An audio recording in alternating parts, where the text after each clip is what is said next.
Hello hi नमस्कार, आप सुन रहे हैं जागरण पॉडकास्ट का खबरनामा। मेरा नाम है शताक्षी सिंह। आज तारीख है 7 दिसंबर की और दिन है गुरुवार का। दोस्तों, आज के इस एपिसोड में आपको उस वारदात के बारे में बताएंगे जिसमें एक एक्टर ने कुछ लोगों पर अंधाधुंध गोलीबारी कर दी, जिसके बाद एक की मौत हो गई और 3 लोग घायल हो गए। क्या है ये पूरा मामला, आपको उसके बारे में बताएंगे, तो इस एपिसोड को अंत तक सुनिए। फिलहाल वक्त है सुर्खियों का। चीन की रहस्यमयी बीमारी के भारत में मरीज नहीं, सरकार ने मीडिया रिपोर्ट्स को झूठा बताया। एनसीईआरटी इंडिया और भारत में फर्क नहीं करता, किताबों के नाम बदलने की सिफारिश पर शिक्षा मंत्रालय बोला, हम भारतीय भाषा को बढ़ावा दे रहे। राजस्थान में 5 विधायकों को रिजॉर्ट में किसने रखा, सीएम पर सस्पेंस के बीच बीजेपी में अटकलों का बाजार गर्म। 6 महीने से लापता पूर्व चीनी विदेश मंत्री की मौत, दावा क्विन गैंग को टॉर्चर किया, टीवी एंकर से अफेयर और जासूसी के आरोप। भारतीय मूल के समीर शाह बीबीसी के नए चेयरमैन होंगे, सुरख सरकार का फैसला हफ्ते में 3 दिन काम करेंगे। यूपी बोर्ड की परीक्षाओं की डेट शीट जारी, 12 फरवरी से शुरू होंगे 10वीं और 12वीं के एग्जाम। अब खबरें विस्तार से जान लीजिए। चीन की रहस्यमयी बीमारी के मरीज भारत में ही मिलने के दावों का सरकार ने झूठा बताया है। सरकार ने गुरुवार को बयान जारी कर कहा कि एम्स दिल्ली से मिले सभी मामले साधारण निमोनिया के हैं, इनका चीन की बीमारी से कोई ताल्लुक नहीं है। जनवरी 2023 से एम्स के माइक्रोबायोलॉजी डिपार्टमेंट में 611 सैंपलों की जांच हुई थी। इनमें से किसी में भी माइकोप्लाज्मा निमोनिया डिटेक्ट नहीं हुआ है। हेल्थ मिनिस्ट्री इस पर नजर बनाए हुए है। इससे पहले कुछ मीडिया रिपोर्ट्स में दावा किया गया था कि एम्स से चीन की रहस्यमयी बीमारी के 7 मामले सामने आए हैं। रिपोर्ट्स में कहा गया था कि भारत में ये मरीज अप्रैल से सितंबर के बीच मिले थे, यानी चीन से पहले भारत में ये बीमारी आ चुकी थी। दरअसल चीन में पहली बार अक्टूबर में माइकोप्लाज्मा निमोनिया के मरीज मिलने शुरू हुए थे। 23 नवंबर को पहली बार चीनी मीडिया ने स्कूलों में एक रहस्यमयी बीमारी फैलने की बात कही थी। पीड़ित बच्चों में फेफड़ों में जलन, तेज बुखार, खांसी और जुकाम जैसे लक्षण दिखाई दे रहे हैं। वहीं भारतीय हेल्थ मिनिस्ट्री ने 10 दिन पहले इस बीमारी को लेकर राज्यों और केंद्र शासित प्रदेशों को एडवाइजरी जारी की थी। अगली खबर की तरफ बढ़ते हैं। देखिए, केंद्रीय शिक्षा मंत्रालय ने बुधवार को संसद में कहा कि national council of educational research and training यानी कि एनसीईआरटी इंडिया और भारत के बीच फर्क नहीं करता। दरअसल एनसीईआरटी की एक कमेटी ने इस साल अक्टूबर में किताबों से इंडिया शब्द हटाकर भारत करने की सिफारिश की थी।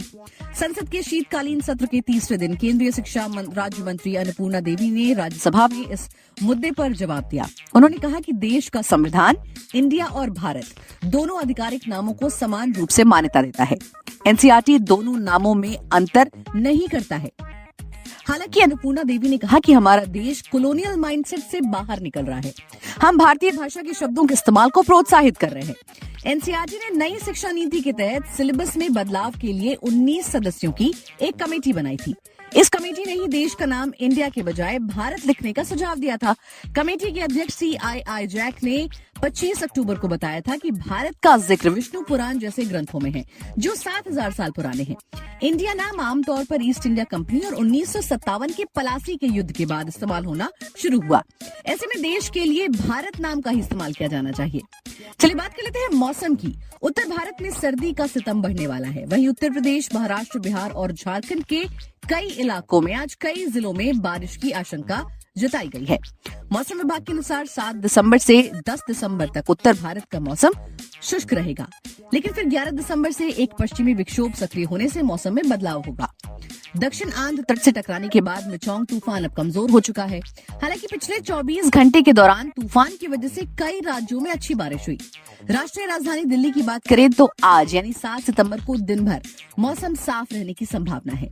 सुबह न्यूनतम तापमान डिग्री करीब 10 सेल्सियस दर्ज की गई थी, वहीं अधिकतम तापमान 26 डिग्री सेल्सियस दर्ज किया गया।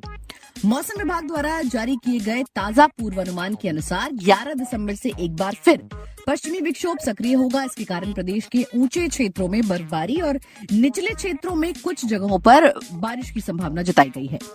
पश्चिमी विक्षोभ का असर 4 दिनों तक रहने का अनुमान है। बात कर लेते हैं विदेशी खबरों की। 6 दिन से लापता चीन के पूर्व विदेश मंत्री क्विन गैंग की मौत हो गई। ये दावा अमेरिकी मीडिया हाउस पॉलिटिको ने किया है। रिपोर्ट में क्विन की मौत की वजह सुसाइड या टॉर्चर बताया गया है। पॉलिटिको ने चीन के 2 अधिकारियों के हवाले से अपनी रिपोर्ट में बताया कि क्विन की जुलाई में ही बीजिंग के एक मिलिट्री अस्पताल में मौत हो गई थी। दरअसल शी जिनपिंग के करीबी रहे क्विन को इसी साल जुलाई में विदेश मंत्री के पद से हटा दिया गया था। उन पर जासूसी करने का भी आरोप लगा था। इस मामले में अब तक जांच की जा रही है। वॉल स्ट्रीट जर्नल की रिपोर्ट में दावा किया गया था कि गैंग का चीन के एक मशहूर टीवी एंकर से अफेयर था। इसकी वजह से उन्हें फॉरेन मिनिस्ट्री की पोस्ट से हटा दिया गया था। चीन के विदेश मंत्री गेंग अंतिम बार 25 जून को रूसी, श्रीलंका और वियतनामी अफसरों के साथ बैठक में गए थे। इसके बाद से सार्वजनिक कार्यक्रमों में वो कहीं नहीं दिखे। ईंट का जवाब पत्थर से देने वाले कूटनीतिज्ञ के रूप में मशहूर क्विन गेंग दिसंबर 2022 में चीन के विदेश मंत्री बने थे। चलिए अगली खबर की तरफ बढ़ते हैं। भारतीय मूल के Sameer Shah British media BBC के चेयरमैन चुने गए हैं। ब्रिटेन की सुनक सरकार ने फैसला लिया है। महाराष्ट्र के औरंगाबाद में पैदा हुए 71 साल के समीर फिलहाल जुनिपर कम्युनिकेशंस के सीईओ हैं। बतौर बीबीसी चेयरमैन समीर हफ्ते में सिर्फ 3 दिन काम करेंगे, जिसके लिए उन्हें सालाना 1.67 करोड़ रुपए की तनख्वाह मिलेगी।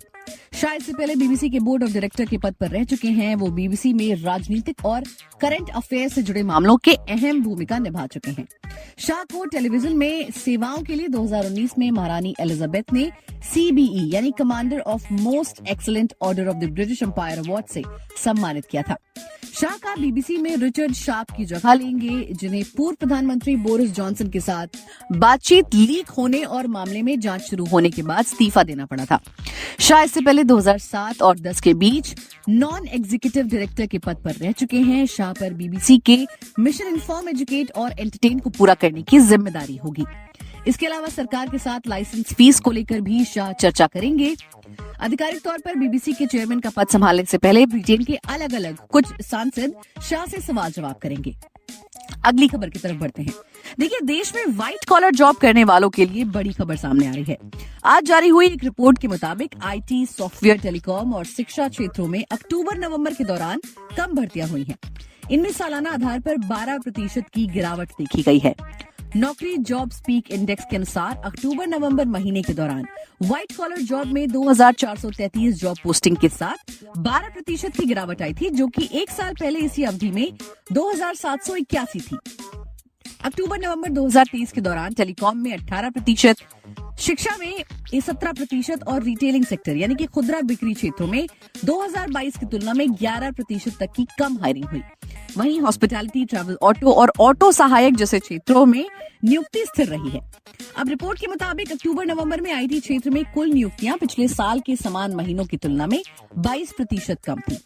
रिपोर्ट के मुताबिक ऊर्जा कंपनियों द्वारा तेजी से विस्तार और देश भर में नई रिफाइनरियों की स्थापना के कारण ऑयल और गैस सेक्टर में पिछले साल की तुलना में अक्टूबर-नवंबर में 9% हायरिंग बढ़ी।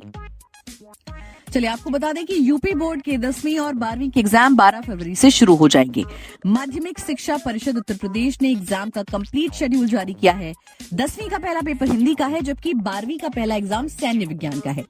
Students complete date sheet upmsp.edu.in पर चेक कर सकते हैं। इस साल बोर्ड एग्जाम में करीब 55,08,206 स्टूडेंट्स परीक्षा में शामिल होंगे। इस साल एग्जाम के लिए 10 सितंबर तक रजिस्ट्रेशन हुए थे। एग्जाम सेंटर की संख्याएं घटाने जाने पर यूपी बोर्ड के सेक्रेटरी दिव्यकांत शुक्ला ने कहा कि हम एग्जाम सेंटर होने से इन सेंटर्स की मॉनिटरिंग करना पहले से कहीं ज्यादा आसान होगा। चलिए बात कर लेते हैं मनोरंजन जगत की। एनिमल ने वर्ल्ड वाइड 527.60 करोड़ रुपए का कलेक्शन कर लिया है। रणबीर कपूर की इस फिल्म ने रिलीज के 6ठे दिन यह कारनामा किया। ये उनके करियर की दूसरी बेस्ट फिल्म बन गई है। इसने ब्रह्मास्त्र के लाइफ टाइम कलेक्शन को भी पीछे छोड़ दिया है। ब्रह्मास्त्र ने 418 करोड़ रुपए का वर्ल्ड वाइड कलेक्शन किया था। एनिमल के आगे अब रणबीर कपूर की 2018 की फिल्म संजू है, जिसने पूरी दुनिया में 586 करोड़ रुपए का बिजनेस किया था। डोमेस्टिक बॉक्स ऑफिस पर भी एनिमल ने 300 करोड़ रुपए की कमाई कर ली है। बुधवार को फिल्म ने 29.61 करोड़ रुपए का डोमेस्टिक बॉक्स ऑफिस कलेक्शन किया। देश में फिल्म का टोटल कलेक्शन 312.96 करोड़ हो गया है। ये आंकड़े सभी भाषाओं के हैं। चलिए बात कर लेते हैं खेल जगत की। टीम इंडिया साउथ अफ्रीका दौरे के लिए रवाना हो चुकी है। 10 दिसंबर से शुरू हो रहे दौरे में टीम 3 T20, 3 वनडे और 2 टेस्ट की सीरीज खेलेगी। भारतीय टीम का साउथ अफ्रीका के मैदानों पर T20 रिकॉर्ड शानदार रहा है। टीम ने वहां 62% मुकाबले जीते हैं, यानी कि टीम अफ्रीकी पिचों पर हर दूसरा मुकाबला जीत रही है। इतना ही नहीं, भारतीय टीम ने एकमात्र T20 वर्ल्ड कप भी साउथ अफ्रीका से जीता है। इस बार T20 सीरीज के मुकाबले 10, 12 और 14 दिसंबर को खेले जाएंगे। उसके बाद 17, 19 और 21 दिसंबर को वनडे मैच होंगे। फिर 26 दिसंबर से टेस्ट सीरीज शुरू होगी। अफ्रीकी सरजमी पर भारत का टेस्ट और वनडे रिकॉर्ड खराब रहा है। टीम वहां अब तक कोई टेस्ट सीरीज नहीं जीत सकी है, जबकि वनडे में 8 में से एक ही सीरीज जीत पाई है। वहीं टीम ने वहां 4 में से 3 टी20 सीरीज अपने नाम की है। भारतीय टीम ने अपना पहला और आखिरी टी20 वर्ल्ड कप भी साउथ अफ्रीका में ही जीता था। 2007 में भारतीय टीम ने जोहान्सबर्ग में खेले गए फाइनल में पाकिस्तान को 5 रन से हराया था। तो दोस्तों, ये तो थी आज की खबरें। अब आपको बताते हैं उस वारदात के बारे में जिसका जिक्र मैंने पहले भी किया था। मधुबाला एक इश्क एक जुनून, एक हसीना थी और काला टीका जैसे कई पॉपुलर टीवी शो में काम कर चुके एक्टर भूपिंदर सिंह पर एक आदमी का मर्डर करने और 3 लोगों को घायल करने का आरोप लगा है। आरोप है कि भूपिंदर ने अंधाधुंध गोलीबारी की, जिसमें एक व्यक्ति की मौत हो गई। कहा जा रहा है कि पेड़ों की कटाई को लेकर भूपिंदर और पीड़ित पक्ष की बहस हुई और ये इतनी बढ़ गई कि एक्टर आग बबूला हो गए और उन्होंने गोलीबारी कर दी। इसमें एक परिवार के 3 लोग घायल हुए और एक की मौत हो गई। खबरों की माने तो भूपिंदर अपने बिजनौर फार्म की बाड़ बनाने के लिए पेड़ काटना चाहते थे। पेड़ों को काटने के इस फैसले पर पीड़ित पक्ष ने आपत्ति जताई तो झगड़ा हो गया। भूपिंदर की अंधाधुंध गोलीबारी में 23 साल के गोविंद सिंह की मौत हो गई। उनके परिवार के 3 सदस्य, उनके पिता गुरदीप सिंह और मीराबाई और उनका भाई घायल हो गए।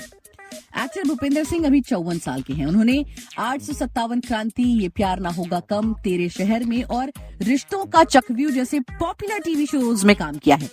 उन्होंने अपने करियर की शुरुआत टीवी शो जय महाभारत से की थी।